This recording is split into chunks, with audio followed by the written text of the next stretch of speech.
Friends, आज हम ऐसे टॉपिक के बारे में बात करने जा रहे हैं जो अपने आप में अभी भी एक रहस्य बना हुआ है। आपने भारत के कई प्राचीन मंदिर या पत्थर से बने हुए मॉन्यूमेंट्स विजिट किए होंगे या वीडियोस में देखे होंगे, और ये सब देख के मन में सवाल आता होगा कि हज़ारों सालों पहले बिना किसी टेक्नोलॉजी का उपयोग करके प्राचीन इंजीनियरों ने ऐसे स्ट्रक्चर पत्थरों से कैसे बनाए होंगे। तो आज के वीडियो में हम प्राचीन काल की रॉक कटिंग और रॉक ड्रिलिंग टेक्नोलॉजी के बारे में बात करेंगे। फ्रेंड्स, वीडियो की शुरुआत में तमिलनाडु के महाबलीपुरम में मौजूद इस स्ट्रक्चर के बारे में बात करेंगे।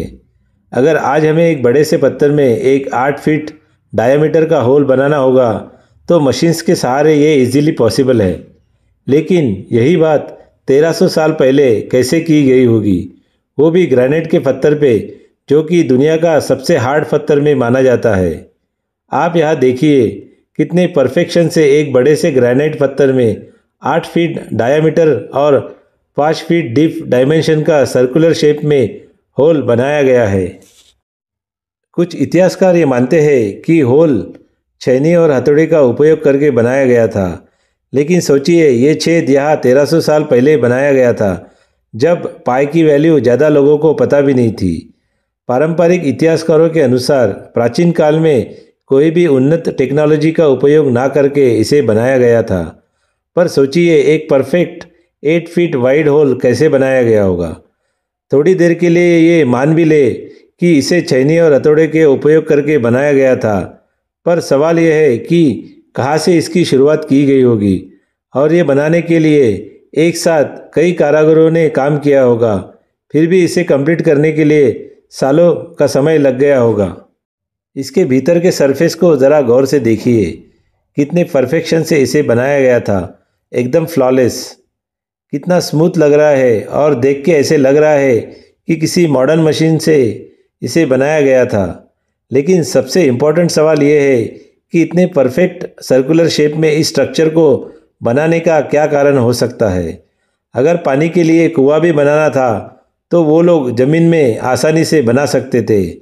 एक हार्ड पत्थर को तराश के इसे बनाने की ज़रूरत क्यों पड़ी होगी। या कोई वाटर टैंक भी बनाना होता तो कोई भी किसी मिट्टी का या मेटल का आसानी से बनाया जा सकता था। तो पत्थर पे इतनी मेहनत करके इसे एक परफेक्ट सर्कुलर शेप में बनाने का क्या कारण हो सकता है। क्या जो हम सोच रहे हैं इसके भी कुछ परे है। क्या इसे एक परफेक्ट सर्कुलर शेप में इसलिए बनाया गया था कि इसके अंदर कोई सिलेंड्रिकल ऑब्जेक्ट को फिक्स किया जा सके, और वो सिलेंड्रिकल ऑब्जेक्ट अभी मिसिंग है। इतिहासकारों के पास भी इस बात का कोई जवाब नहीं है। इसी परिसर में आप और गौर से पत्थरों पे नज़र डालोगे तो आपको प्राचीन रॉक कटिंग टेक्नोलॉजी के सबूत दिखाई देंगे। शायद ये जानबूझ के ये सबूत छोड़े गए हैं ताकि आने वाली पीढ़ियाँ इसे कुछ सीख सके। फ्रेंड्स, इस बड़े से पत्थर पे एक नज़र डालिए। यहाँ थोड़ी थोड़ी दूर पे एक स्क्वायर शेप के होल्स बनाए हुए हैं। हर एक होल एक ही आकार, शेप और गहराई का बनाया गया है। इतिहासकारों की माने तो ये किसी भी बड़े से रॉक को कट करने के लिए पहला स्टेप हुआ करता था। ऐसे होल्स बना के इसके अंदर लकड़ी के रॉड्स डाले जाते थे और बाद में उसमें खौलता हुआ गर्म पानी डाला जाता था, और ऐसा कई दिनों तक, महीनों तक करने के बाद धीरे धीरे लकड़ी के रॉड्स फूलते थे और कुछ दिनों के बाद रॉक 2 टुकड़ों में बढ़ जाता था। ऐसी तकनीक से सिर्फ छोटे पत्थर ही नहीं बल्कि बड़े बड़े पत्थरों को भी कट किया जाता था। इसका उदाहरण आपको ये पत्थर को गौर से देखने के बाद पता चलेगा। लेकिन इस लकड़ी के रॉड्स और गर्म पानी की टेक्नोलॉजी यूज़ करके पत्थरों को काटने में सालों लग जाते होंगे, लेकिन इतिहासकारों के अनुसार ये मॉन्यूमेंट्स काफ़ी कम समय में बनाए गए थे। तो क्या कोई और टेक्नोलॉजी का उपयोग रॉक कटिंग के लिए किया जाता था? इस पत्थर को ज़रा गौर से देखिए। ये क्लियरली विजिबल है कि कोई लिक्विड यहाँ डाला गया था जो कि अब जम चुका है और पत्थर का रूप ले चुका है।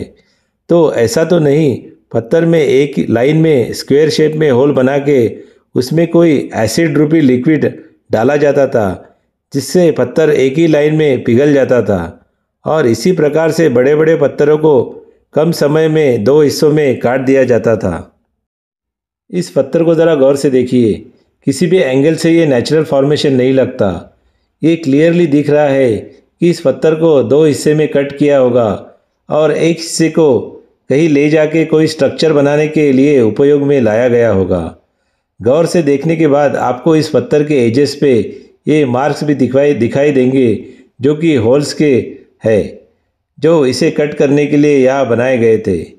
लेकिन हमारे प्राचीन इंजीनियर्स ने 1200 साल पहले इस रॉक कटिंग टेक्नोलॉजी में इतनी महारत हासिल की होगी और इतना परफेक्शन से और आसानी से के साथ ये जायंट रॉक्स को कट करते होंगे, जैसे आज हम आसानी से एक चाकू से पनीर को स्लाइसेस में कट करते हैं।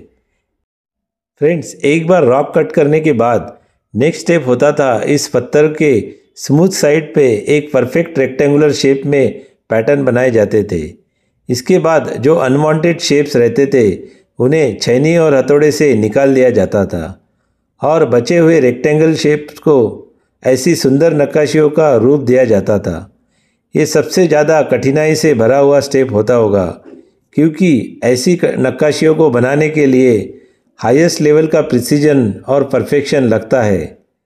पर लगता है कि पल्लवा डायनेस्टी के दौरान इस कला में महारत हासिल की गई होगी, इसलिए इतनी सुंदर नक्काशियाँ महाबलीपुरम में आपको देखने को मिलेगी और 1300 साल बाद भी इनकी सुंदरता में कोई कमी नहीं आई है। जो नक्काशी आप देख रहे हैं ये दुनिया की सेकंड लार्जेस्ट स्टोन पे बनी गई नक्काशी है जो यहाँ महाबलीपुरम में मौजूद है। तो फ्रेंड्स, अभी तक हमने प्राचीन काल की रॉक ड्रिलिंग और रॉक कटिंग टेक्नोलॉजी के बारे में डिटेल में बात की, लेकिन यही महाबलीपुरम में आपको और एक प्राचीन रॉक टेक्नोलॉजी के बारे में पता चलेगा, जिसे आप रॉक स्कूपिंग टेक्नोलॉजी कह सकते हैं।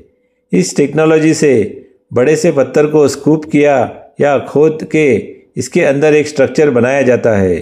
आप इसे ऐसे इमेजिन कर सकते हैं जो जैसे हम आइसक्रीम को स्कूप करके एक बाइट निकाल लेते हैं। ये इतना आसान भी नहीं रहा होगा। इसका क्लासिक एग्जाम्पल आप यहाँ देख सकते हैं। यहाँ पे ऐसे कई रॉक केव टेम्पल्स बनाए गए हैं जिन्हें एक ही पत्थर को स्कूप या खोद के बनाया गया था, जैसे कि Varaha cave temple, Shiva cave temple, Krishna Mandapam और सबसे सुंदर और प्रसिद्ध महिषासुर मर्दिनी केव टेम्पल। इस केव टेम्पल में एक दीवार पे भगवान विष्णु जी की सुंदर नक्काशी बनाई गई है। इसके अपोजिट दीवार में महिषासुर मर्दिनी अवतार में माता दुर्गा को महिषासुर राक्षस का संहार करते हुए दिखाया गया है। ये नेक्स्ट लेवल की एंशिएंट टेक्नोलॉजी है। ये सब देख के हमारे प्राचीन इंजीनियर्स को दिल से सलाम। फ्रेंड्स, इस रॉक कटिंग टेक्नोलॉजी का सबसे खूबसूरत नमूना आपको यहाँ देखने को मिलेगा। इस नंदी जी को कितनी खूबसूरती से और परफेक्शन से दो हिस्सों में कट किया गया है। क्या आपको लगता है कि ये कोई नेचुरल रॉक फॉर्मेशन है? हमारे प्राचीन इंजीनियरों ने इस नंदी जी को इस तरीके से दो हिस्सों में काट के यहाँ रखा है, मानो वो आने वाले जनरेशन्स को चैलेंज करना चाहते हो कि अगर आप ये कर सकते हो तो करके दिखाइए। है ना अमेजिंग? फ्रेंड्स, वीडियो के अंत में आप इस बड़ी से चट्टान को ज़रा गौर से देखिए। क्या आपको लगता है ये दो पत्थर के बीच में जो गैप है ये नेचुरल फॉर्मेशन है? अभी हमने रॉक कटिंग टेक्नोलॉजी के बारे में बात की।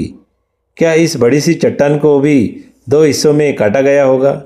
आपको इसके बारे में क्या लगता है ये कमेंट सेक्शन में ज़रूर बताइए। फ्रेंड्स, अगर वीडियो अच्छा लगा तो लाइक कीजिए और फ्रेंड्स और फैमिली के साथ शेयर करना मत भूलिए। चैनल पे नए हैं तो सब्सक्राइब करना मत भूलिए। जल्दी ही मिलते हैं एक नए वीडियो के साथ। तब तक टाटा बाय बाय।